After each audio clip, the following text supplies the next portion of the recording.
My name is Scarlett Odell. I am a education specialist here at Foundations. Welcome to our Beyond the Conference webinar series. Today we are going to be talking about pivoting and how do we, pivot in those integral moments when, activities aren't going according to plan, right? How do we course correct when those activities miss the mark? So, before we actually dive into all of this great information and learning today, I do want to share with you a little bit of background. So, we are here at Foundations, a national education nonprofit located in Mount Laurel, New Jersey, and our mission is to improve the quality of education by building the skills of educators. We work across the school day with after school programs, schools, districts, and states to create a brighter future for every child every day.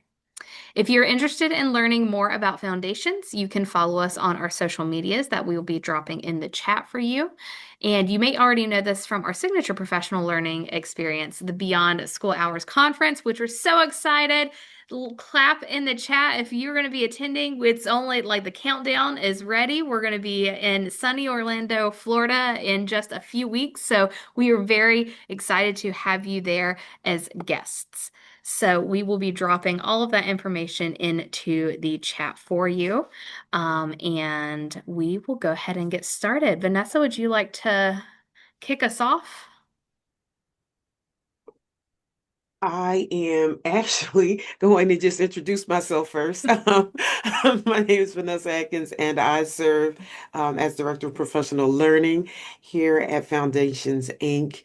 And I'm excited to be a part of today's conversation and this session on pivoting when activities miss the mark. My background is varied in out of school time from being a camp counselor to being the director of several sites, and also working in a lot of university assisted out of school time programs. So, super excited to share with you today what we are doing with this whole idea of being able to navigate those moments when things just aren't exactly what we're hoping for them to be. So if we start by embracing the reality that sometimes things just don't go as planned, we can really help us, get into that mindset of what happened, how do we fix it, and how do we make sure that we get things back on track.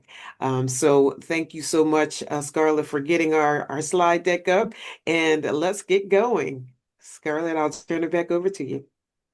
Perfect. Thank you so much. So let's start by embracing the reality, right? That sometimes things, they're just not going to go as planned, right? And we have to figure out how to navigate that. So I want you to think back to a time when an activity you were facilitating went terribly wrong. Maybe it flopped. Maybe it spiraled. Maybe it just didn't land the way that you hoped, right? So I would love for you to utilize the chat and drop an emoji or even a GIF or a meme if you can, a picture that really captures how you felt in that moment. How were you feeling when that just didn't land? My favorite emoji to use, and I can try to pop it in the chat, it's definitely this one. It is the upside down head. Like I feel like I'm just I'm everything's topsy-turvy. I'm upside down. How do you feel, Vanessa? That is exactly the one I would have chosen. It's like, what is happening? I'm still smiling, but I'm on my head right now because I'm Yep. not sure what to do. So that's awesome. Oh, I'm looking in the chat. We see some smiles still, some hmm melting, some folks that are like, that's a joke. I love the melting ones, the ones I see some that's just like sometimes like you feel down. Like yeah, like I see kind of like a sad face. Like you just feel, Yeah, oh, it didn't land, right?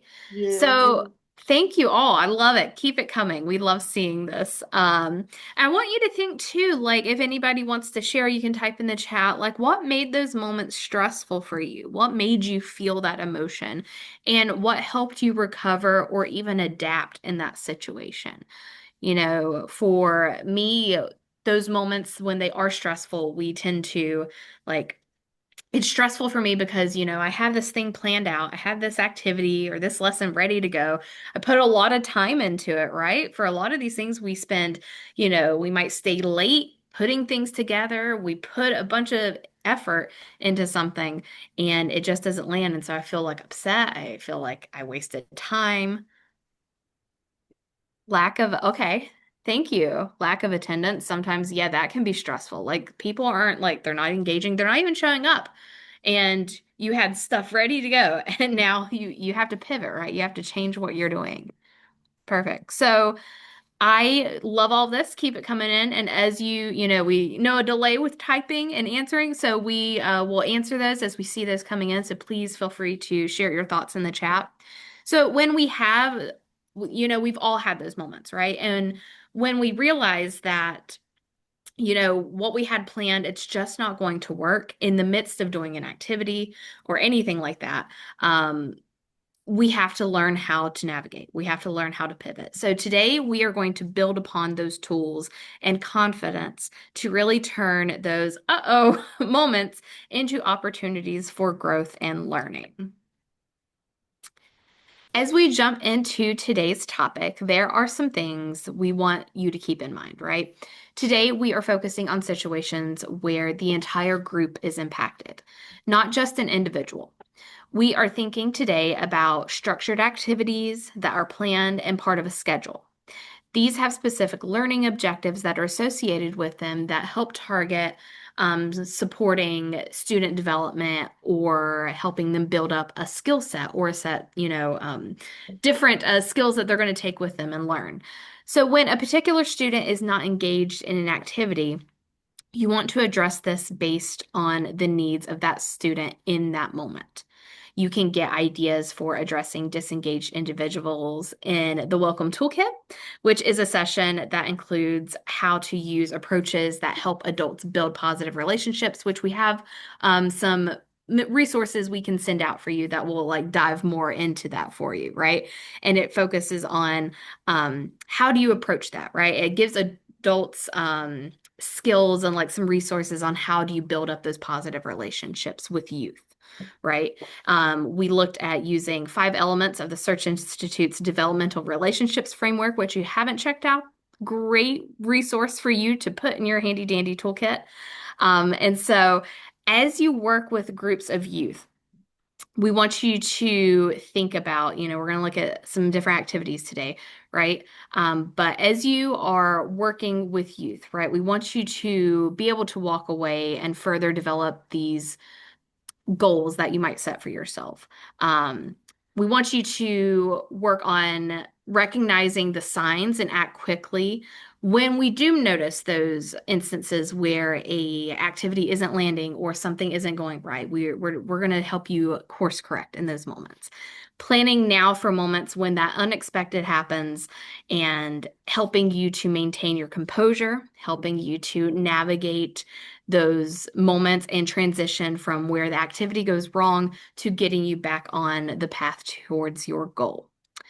Remember that an activity may not work as planned for a lot of different reasons, right? When this happens, you have an opportunity to really model for your group what it means to be flexible, right? Things happen all the time, and this is a great tool. Like being flexible is great for our youth to understand and to learn as they grow. Here are some things that you can keep in mind to consider in these situations and begin planning to get your group on to its next target. So, first is you can rebound. You can always bounce back, right? Things happen, we're tossed, we're thrown into the mix. We can always come back from it. 2, you must assess an activity's effectiveness throughout to keep it on track.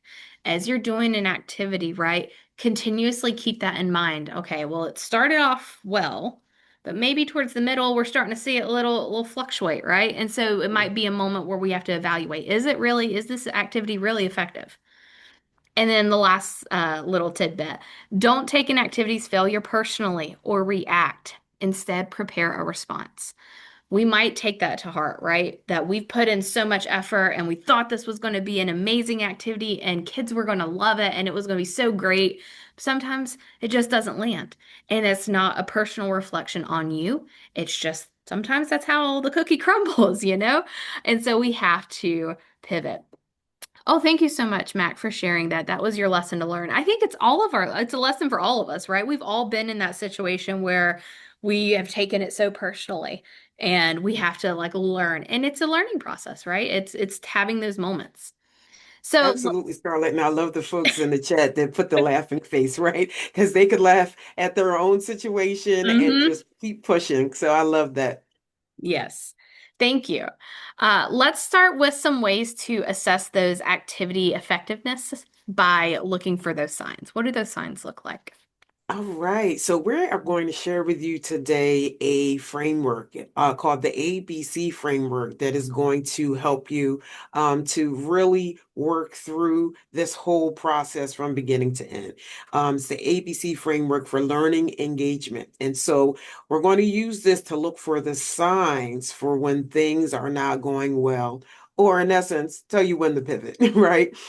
So it's a little hard to see on the screen the full words, but I think you can follow along anyway. The first, the A stands for effective, and that is speaking to the emotions that the youth express during the activity. You can look at their faces, you can listen to the sounds and conversations going on in the room to assess how they are feeling about the activity. And questions you might ask yourself are, do the youth look bored, or what are you saying, right? And that'll give you a sense of that effective element of the framework. And then the B stands for behavioral engagement. This is you looking at participation, right? Not just are they participating, but how are they participating? You can look at whether youth are on task and focused, or if they're collaborating and engaging in discussion with their peers about the activity, and if they're fully present and ready to participate in the activity as well. Some questions you might ask in those situations are youth on task, or are youth engaging with their peers? And then the C stands for cognitive engagement. And this requires you to consider if the activity has youth thinking.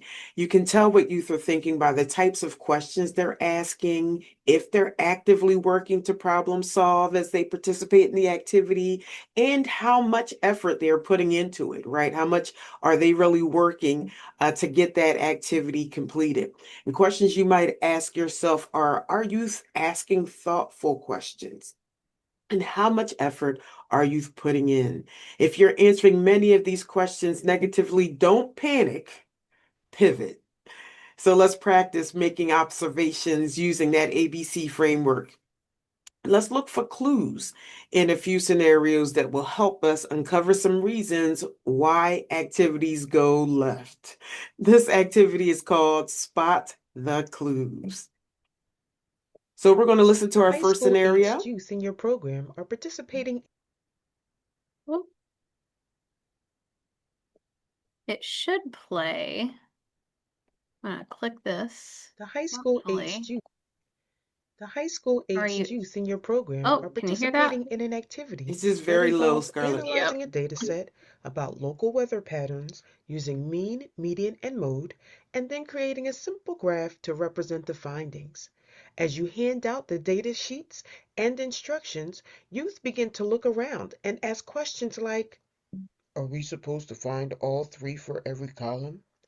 And wait, are we graphing the temperatures or the rainfall? Several youth repeat the same questions to each other, trying to make sense of the task. One says, I don't even know where to start, while another flips through the pages and asks, is there an example somewhere? Others sit waiting for someone to explain what to do. All right. I hope you all could hear that. I see some folks in the chat. Thank you so much for affirming that you could indeed hear that scenario.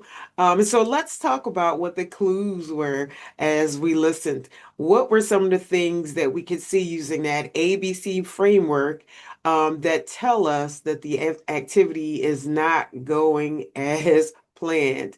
What are we seeing on the youth's faces? How are the youth behaving? What are the types of questions that they're asking? What are we seeing in that scenario? Thank you so much, those of you who are in the chat, confused of what to do. Do we have to do it, right? We see the types of statements that the youth are making, and we see the youth's body language, right? And their facial expressions. Unclear directions, as someone said, and confusion. Absolutely. The clues are all there that this activity is not going according to plan. Those questions that they're asking tell us a lot, right? Absolutely. The youth are asking, repeatedly asking the same clarifying questions, right? So that's that cognitive. There's widespread uncertainty, right? There's that confusion you all were talking about how to begin the task. Again, that cognitive area of that ABC framework. And then we have the peer conversations, right, that are focusing on figuring out the instructions rather than actually engaging with the content. And finally, they're hesitant, right? The youth are hesitant and disengaged. They're trying to get direction and trying to figure out what to do. And that's that effective that we see what the youth are thinking. They appear hesitant, they're disengaged, and they're seeking some direction. So, what youth behaviors can you look for to get a sense of when to course correct? We just talked about some of them, right?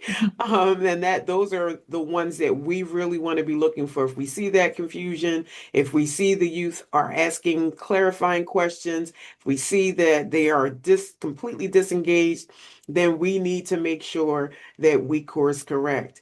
What is a good time for us to stop and make observations like this? What do you think? What are your thoughts on that? If you can just pop in the chat what you think is a good time to stop and just check and see, are the youth with you?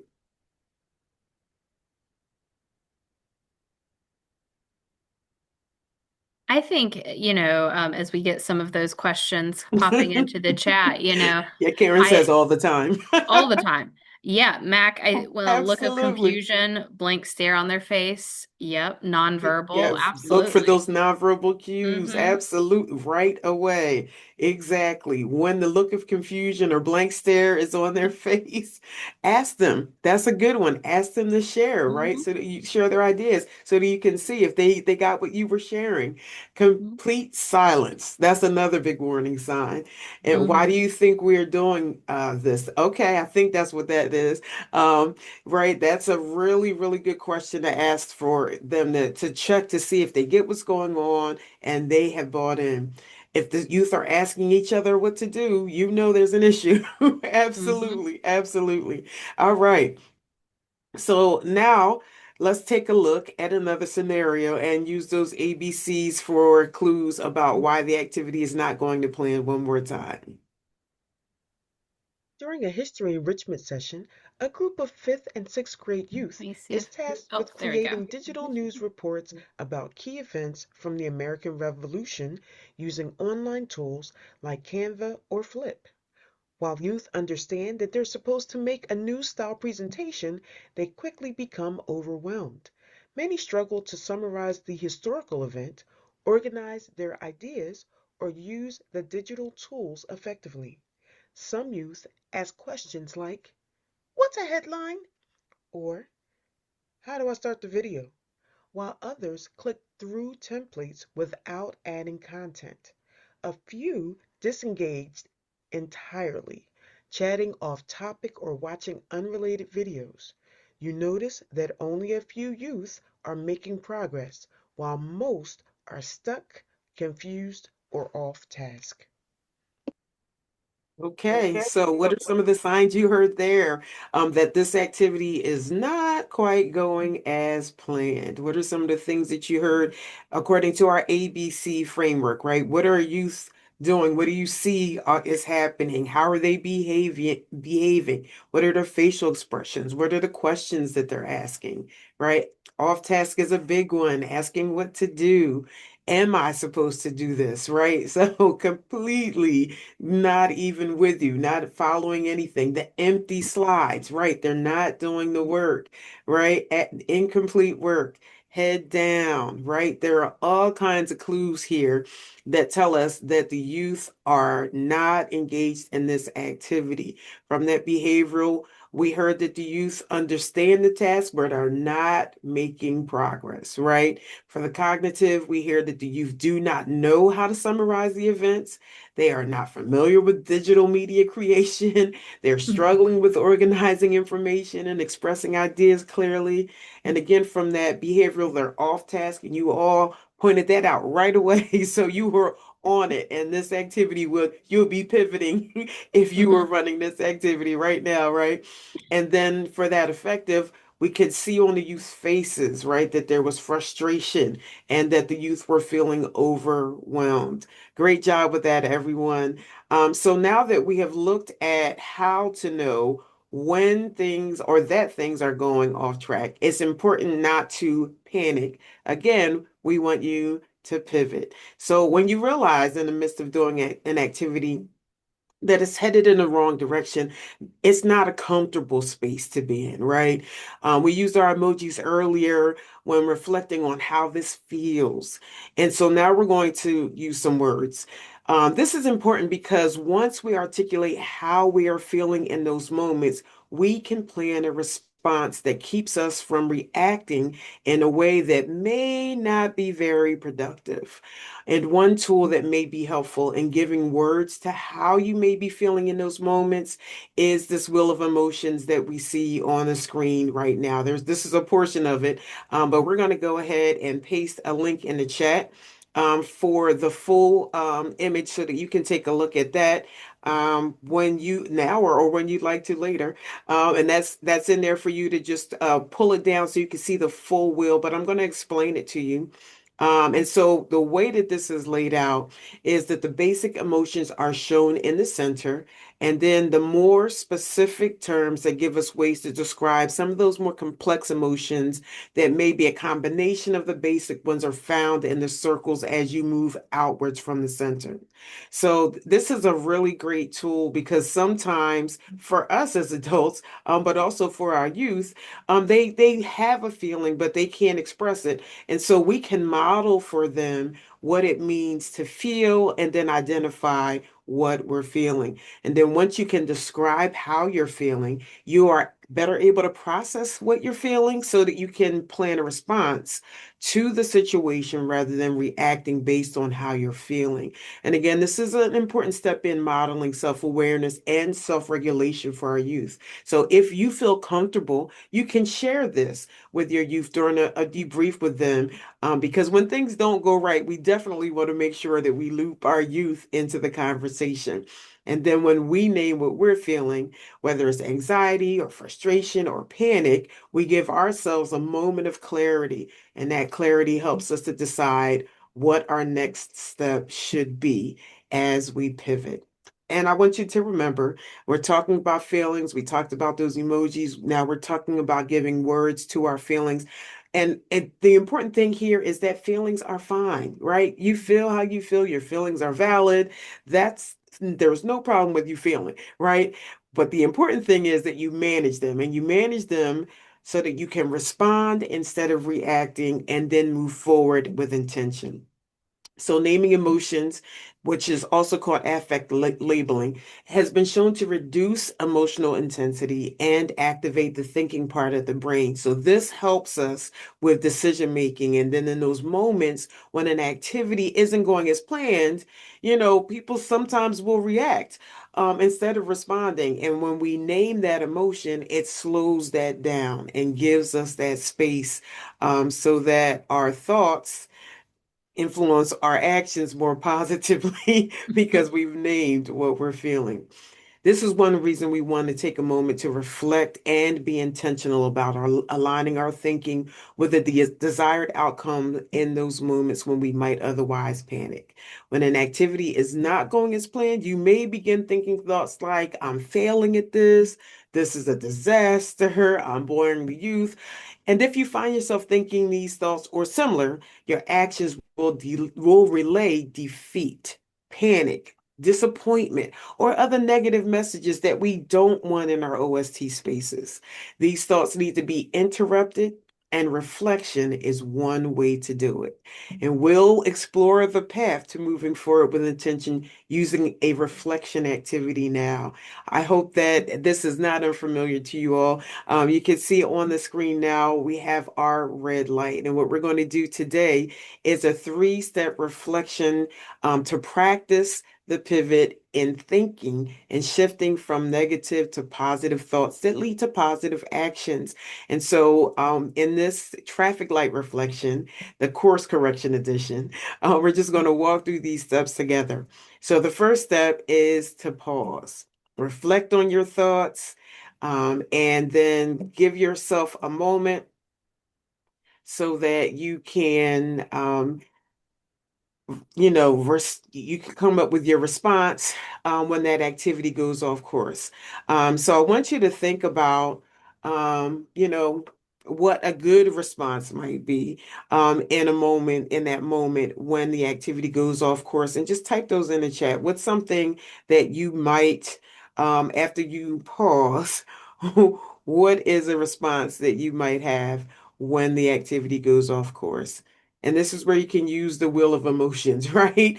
To help you give words to your feelings. Once you know what you're feeling, you can decide what to do with it. So, what is something that you might do in the way of a response?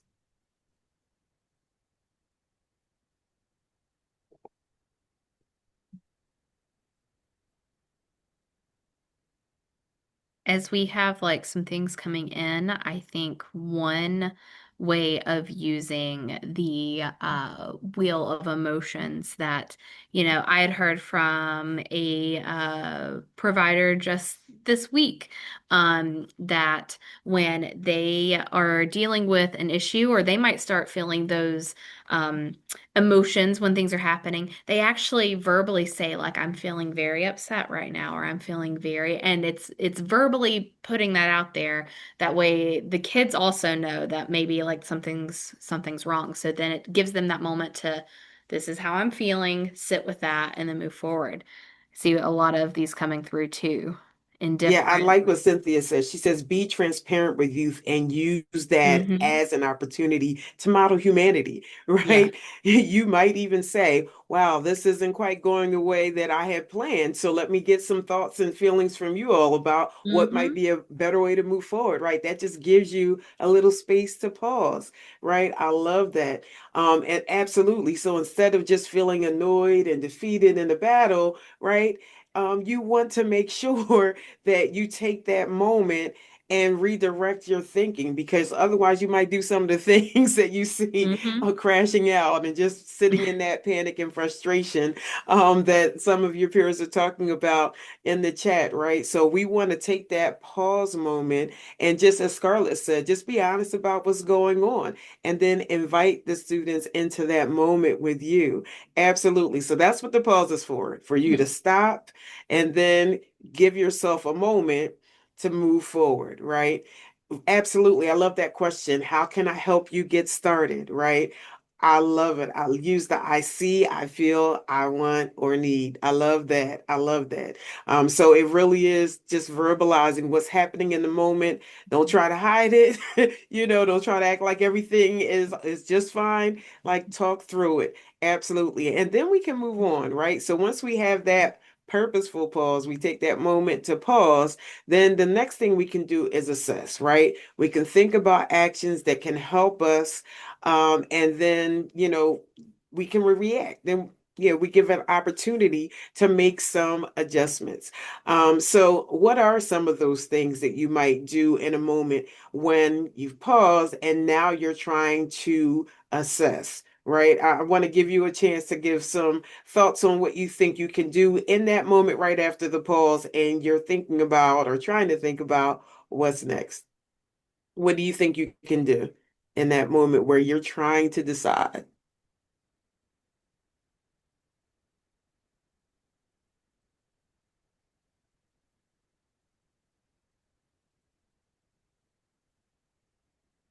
Well, that's really good. Okay, you can certainly re-clarify expectations. You can gauge the temp. Absolutely. What do you think you can do for yourself to manage yourself in that moment when you're having those feelings and emotions?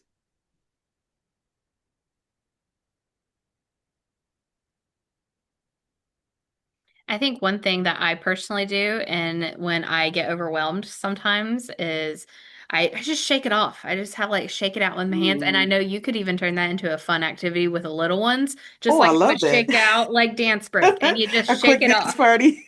Oh, yeah. Oh, my favorite one is in the chat. Lorraine said it to breathe, right? Just take that moment and breathe. I love Allison said, remember what's important, right? So do some personal, they use some self-talk is what they call it, right? Think outside the box. Have students take a moment as well. So Scarlett, we use that moment to dance with the students. Mhm. But we can take a brain break. Absolutely. Absolutely. Tell them I get it, y'all, but let's at least try. That's one strategy.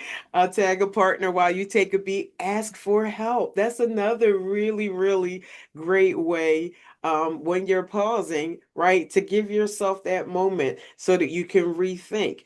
The other thing, and I think you said it too, observing, right? Just taking that moment to just look around and see what's going on with the youth and see if there is a youth out there, that is with it and Mhm. see how they're experiencing the activity at the moment, right? You might ask who's confused, right? Absolutely. So absolutely, you are doing great with this. So in that pause, there are a lot of options that you have. And then after you have stopped for a moment, right? And now you've assessed, right? Now the next thing that you want to do is be able to move forward. So you've taken that moment for yourself, whether you've breathed or you've asked for help, whether you've, looked around, asked some questions of students. Now it's the time to move forward. So what are some actions you can take to help you reset and act with intention? Drop a few in the chat if you can think of anything that you might do to reset and move forward with intention. And this is really just help, what's happening when you shift your mindset after you've taken that pause and taken a moment to assess.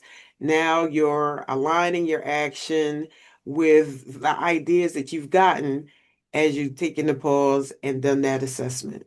So what do you think now is the thing to do? Try again. Make a challenge out of it. Absolutely. Absolutely. You can try a backup plan, right? You can use humor to acknowledge the state of things before moving on. You can ask some questions. Absolutely. You can focus on youth needs by listening to their feedback, right? Absolutely, you can give some low-tech tools to spark creativity, right? You can pull something out of your toolbox, right? You don't have to stay stuck with that particular activity. You can just decide to move on. Absolutely. And so this is a great, in terms of using this activity, these are literally just the steps that you go through, right? Right. They have asked the scholars, how would you teach this to get? Or right to get the task to be learned. And so what's happening here is you're pointing out all of the things that you can do to move forward. And so now you just need to make sure that you use this activity, go through those steps, the pause, the assess, and the move forward, those red, yellow, and green lights to get you moving forward once the activity is off track. And so I want you to think about how you can make time to reflect when an activity is going wrong, or how you can use reflection to reset so that you can respond appropriately when negative thoughts come into mind as an activity goes off track. If you've ever heard the quote, roughly paraphrased, your thoughts become your words and your words become your actions. That's literally what this little reflection is helping you to kind of navigate, right? You want to move away from the negative thoughts that we talked about of panic or frustration and move into a more positive space so that you're able to not just react, but plan and then respond in a way to get you positive outcomes. And once you recognize that activity is going out as planned, it gives you this little reflection, some space to do that mental reset and then try something different. The question is, of course, what is that something different? And so we're going to look at now why you need to pivot because in determining what we need to do once we recognize that a pivot is necessary, we first have to identify why the activity is not going as planned. And so we're going to look at three of those reasons in really big buckets, right? And the first one is low interest, right? Youth are just not curious. And this might be because the topic is not one youth can relate to. Maybe their experiences don't align with it. It's not something, that's familiar to them at all. The information may be outdated, right? Maybe there's something more current that youth can connect with, or the variety within the topic is just not apparent, right? Maybe the youth just need more exposure to pique their curiosity a little bit. And then that second reason why there might be an activity going off track is developmental mismatch. And this just means the activity is either too easy or too difficult, right?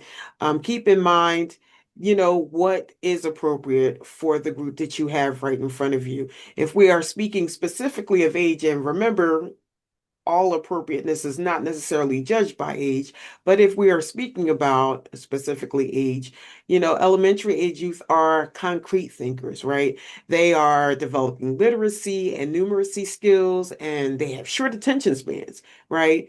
And then when we think about middle school age youth, they're just beginning abstract thinking, but they have stronger problem solving skills than the younger youth. They're influenced more by their peers and are experiencing emotional sensitivity.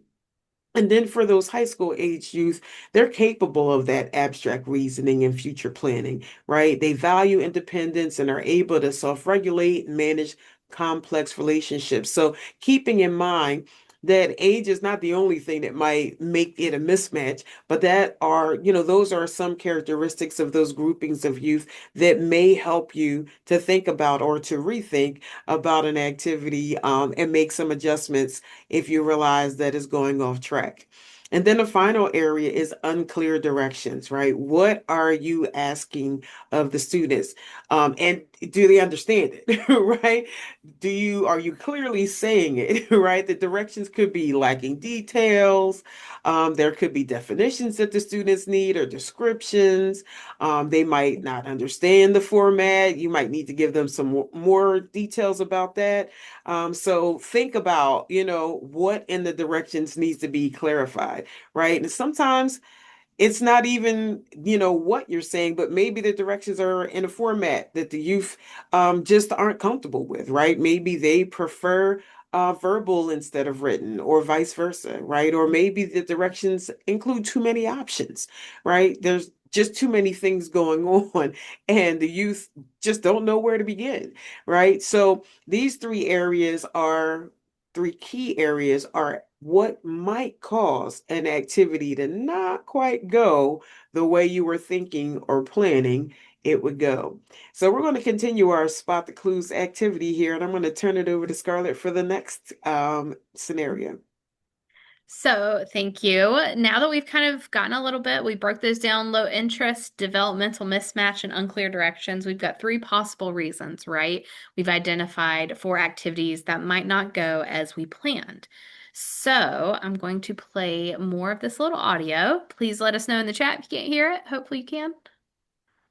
You are doing a STEM activity involving building simple circuits with batteries and bulbs There with we a go. group of 4th through 6th grade youth in your program. Several youth begin to fidget. A few are slouched in their chairs. Others are whispering to each other about a new video game. One youth says aloud, "This is boring," while another responds, "Can we do something fun instead?"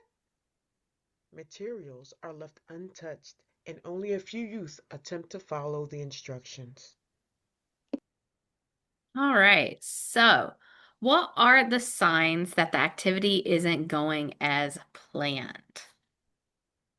I'm going to, real quick, launch a poll that breaks those down, and hopefully you'll be able to respond to that poll. So, is it that low interest? Is it developmental mismatch? Or is it unclear instructions? Which do we think that this particular activity is struggling with?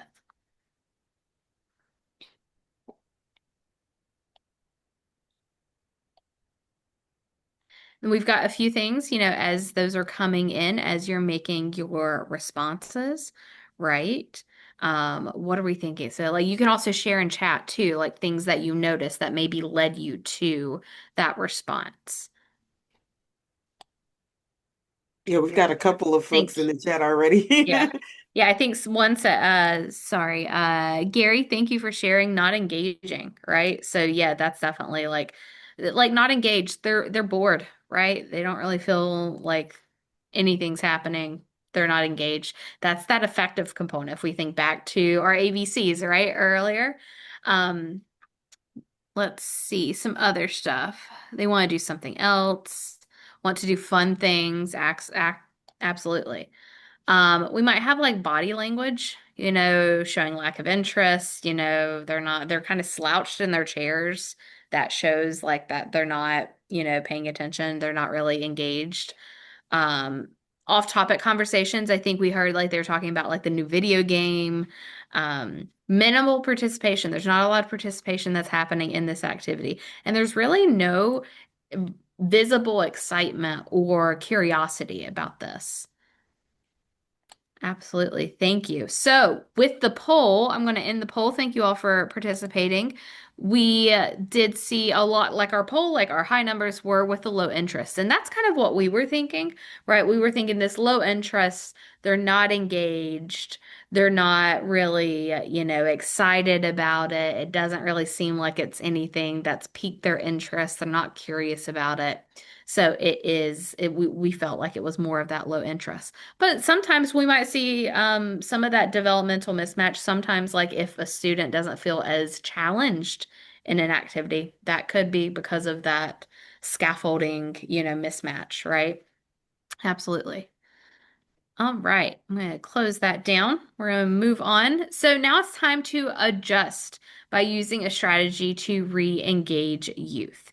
Here are some options to explore, and they're going to pop up on your screen. So the first is you can simplify.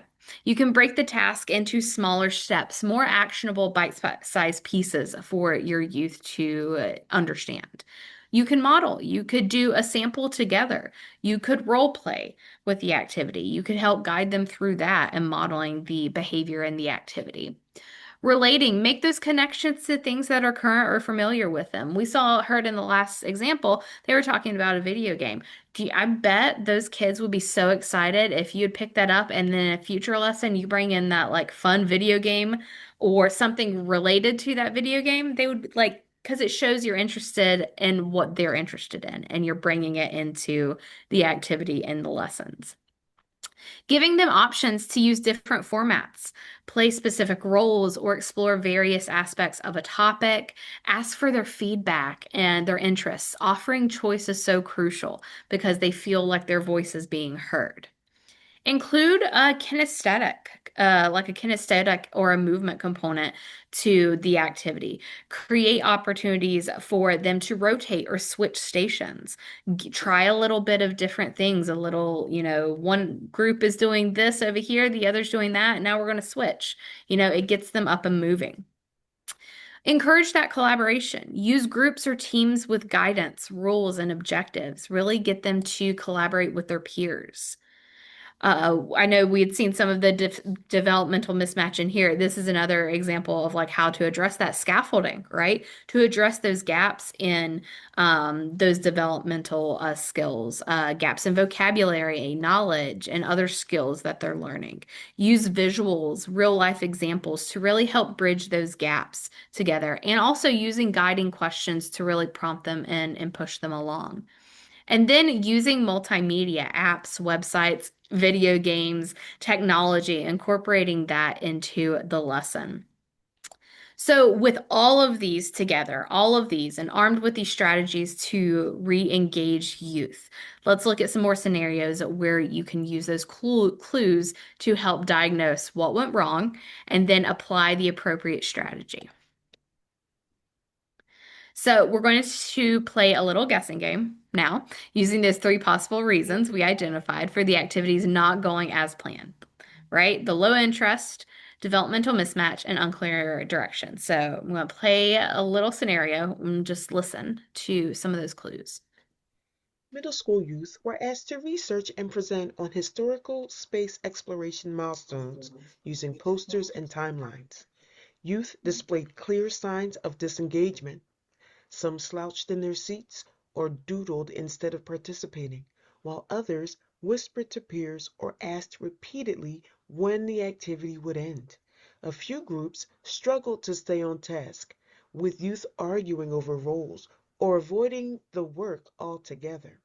When it came time to present, several youth read directly from their notes with little eye contact or enthusiasm, and others declined to present at all. All right, so type in the chat. What did you hear? What were those clues that showed that this was just not going as planned? Was there anything that stood out to you? And type as many as you can.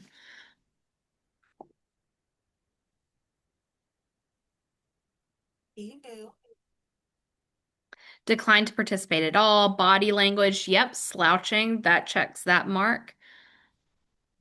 Slouched in their seats, declined to participate, right? Like they were just like minimal effort, right? They really weren't like even trying.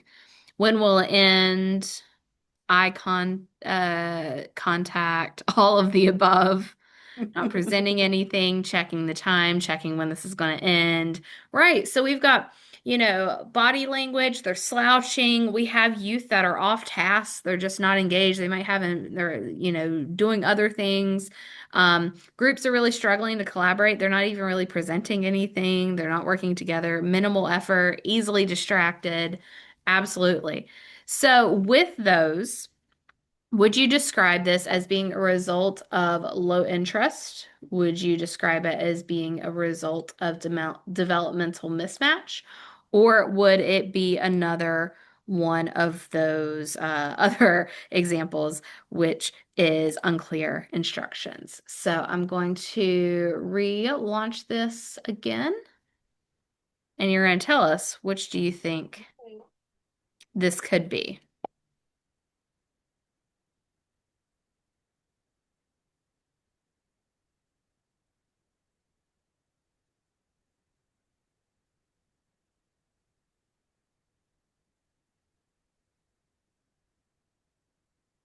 And as you know, once you put your response in the chat, I'd love, or once you put your response in the poll, I would love to hear in the chat, you know, what do you think are some ways where you could course correct and re-engage youth using some of those strategies we talked about before?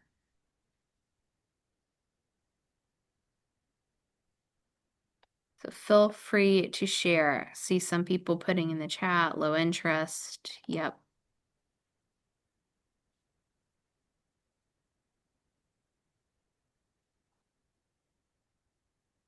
Hook your audience. Essentially, we have to become entertainers. I love that. Yep. Put on that entertainer hat, right? We wear so many hats. Here's just another one. Pop that on. Low interest rates. Model and give choice to present. I love that, right? We're modeling. We're putting that forward. That's one of those strategies. We can get up there. We're going to model how we want potentially it to look like, what we're expecting, giving them, an example, and then giving them choice, allowing them to pick maybe how they want to present. Some youth might be really well versed with Canva and PowerPoint and they want to do a slideshow presentation, where others might not really want to do a slideshow presentation, but maybe they can get up there and act out a scene that portrays what you're wanting them to like talk about, right? There's so many different ways where you can provide them with choice. Love that give the choice of what participation looks like, either this or that. Absolutely. I love those. Thank you. Yeah, so we were thinking kind of like that low interest. We see they're just disengaged, they're not interacting, they're off task, they're slouching, their body language is showing that they're just not there. They're not having it. So thank you for that. Um Maybe let them do doodling activities. Yep, yep. Title can seem a little broad, maybe kind of boring. Yep, absolutely.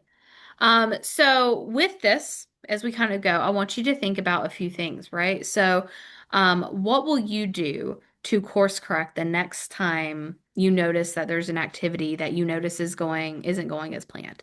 Keep those strategies in mind, right? How can you check on whether the adjustments you made are effectively engaging the youth? And how can you assist peers who struggle when activities do not go as planned?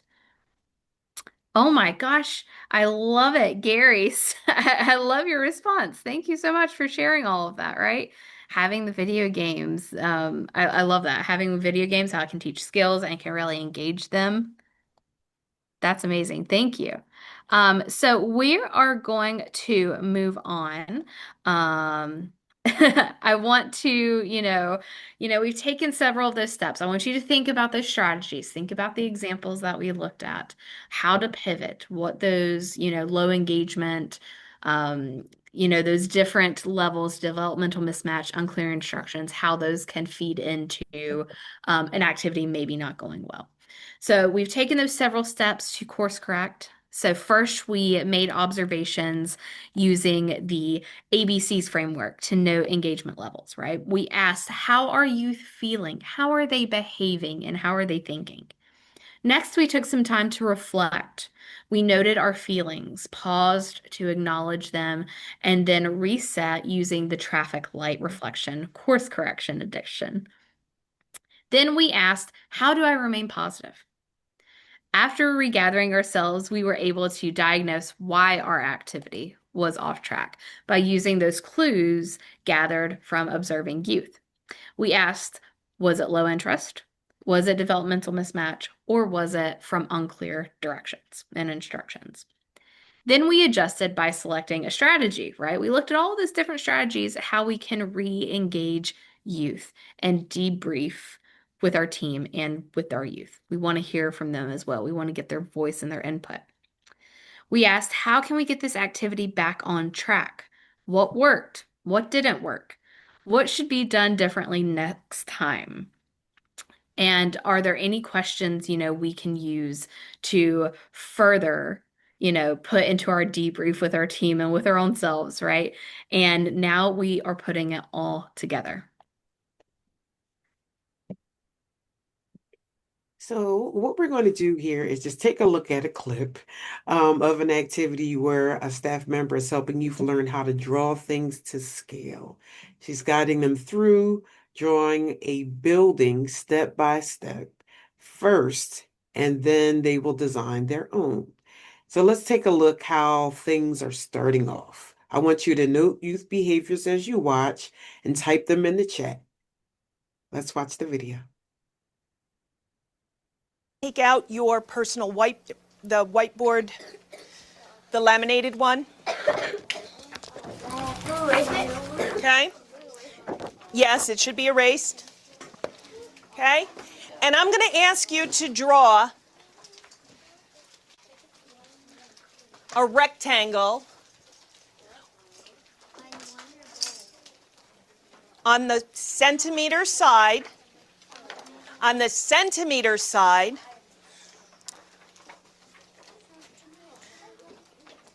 that's 4 rows of 5 rectangles. 4 rows of 5 rectangles. Draw a rectangle that is 4 rows of 5 rectangles. Just go ahead and draw over it.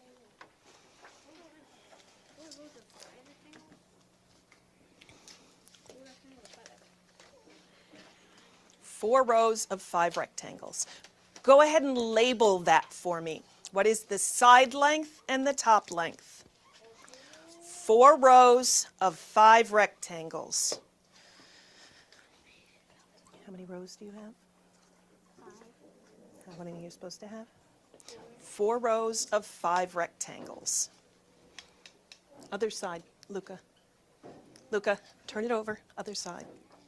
4 rows of 5 rectangles. Can you label it for me? Nope. Each side, hon. How long is this side? How long is this side?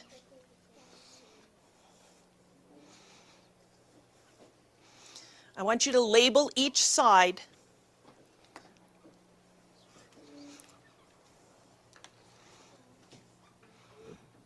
What side of the paper are you on? Centimeter side, right? So make sure you're using centimeters on your ruler. Okay? Make sure you're using centimeters on your ruler.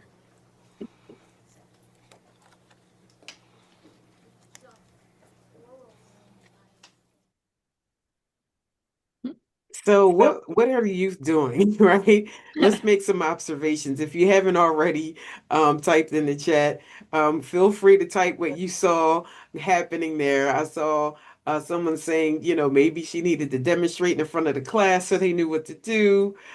She's telling them, but most of the kids are visual thinkers. Squares, some of them are drawing squares and not rectangles. Right. So she's focusing on one student versus the whole class. She's saying the same thing over and over again. Hmm. Like there's so much happening here that is Hmm. letting us know that the youth are confused, that they're not following along, right? That they are not quite getting to what she wants them to be doing at the moment. So we see all of those things happening in this moment right now. Gary says, just because I'm thinking he taught math, a square is considered a special type of rectangle because it possesses all the defining properties of a rectangle, four sides, opposite sides. While all squares are rectangles, not all rectangles are squares because a rectangle does not require all sides to be equal.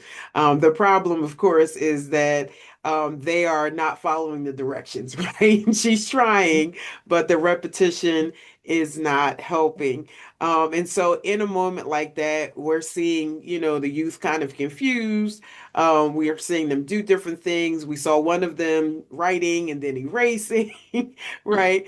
So it really is looking like things aren't going as planned. I want you to put yourself in her situation. And if this were you, what would you be feeling, right? What would you um, be thinking in your mind or doing to help yourself to reset? What are your thoughts on that? Like, how would you feel if you were that particular staff member, and then how would you reset? Tell them to stop and show on the board what a rectangle is. Okay, that's a good remodel. Hmm. Absolutely, absolutely. Right. We talked about using that as a tool. Do it together, right? So as she's telling them to do it, then she's also doing it in front of the class. Absolutely. Model as they do, teach them how to do it. Absolutely. I think we're all there, same as above. Absolutely. Absolutely. So tell me, do you think that this was the plan for this activity, or do we think that something is definitely going wrong here? I think we're all agreeing on this, but I want to make sure everyone is agreeing. Do we think something's going wrong here?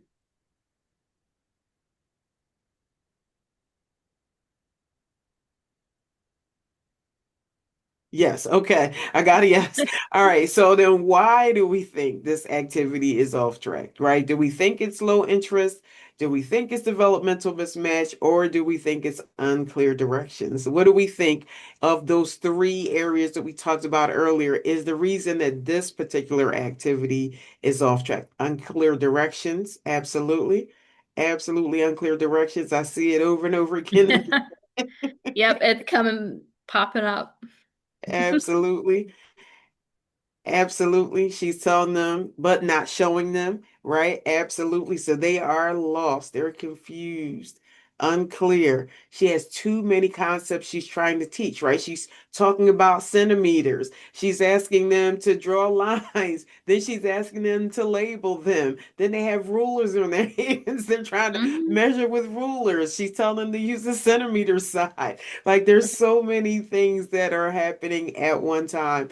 Unclear directions, absolutely. And did the students look interested? What do you think? Mm-mm.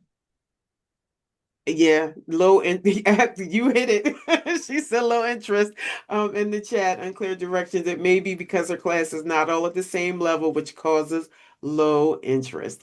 Good, good. You all are doing amazing with these. And so the last thing we want to talk about is, and they were trying, they definitely were trying. The last thing we want to end it with is what of those strategies that we looked at earlier in the clouds, and now they're on the screen in those lines. Which of these strategies do you think we could use to re-engage the youth or to course correct, right? I don't know, if you saw that there were some students that just didn't even have anything on their charts. Like they didn't even know what they should have been doing. So what do you think we could do to re-engage them? And we talked about modeling. So that I see that up there. A lot of people said that. Simplify, right? Let's only focus on one skill at a time. Absolutely. Collaboration. Oh, that's great, right? Have the whole table work together as opposed to one student. I like that. Simplify and spread the lesson out. This is great. This is great. You all have done amazing. Simplify. Awesome, awesome, awesome. You all are doing great. All right. Well, we are out of time and a minute over, so we want to wrap this up. But you all are doing amazing with this. I think you all will be ready to pivot the next time that you need to. And we want you to keep it going using those ABCs to assess engagement, using that traffic light reflection to manage yourself, right? Using that, opportunity to pause, assess, and then move forward, and then using those re-engagement strategies that we were just looking at. I'd like to take a moment to thank all of you for coming, and we're asking if you would take a moment to complete the brief survey about our session. We're putting the link for that in the chat, and a certificate of attendance for all of those of you who are here will be sent within a week. For those of you who are here and complete the survey, that's the important part. And we'll hope you join us for our next session on March 25th called Better Basics, Top Questions from Beyond School Hours, where the Foundations team will share answers to the most frequently asked questions from that conference that Scarlett mentioned at the beginning of our time together. I want to just say one more time, thank you all so much for attending today's session and have a wonderful, wonderful rest of your day. Thank you, everyone.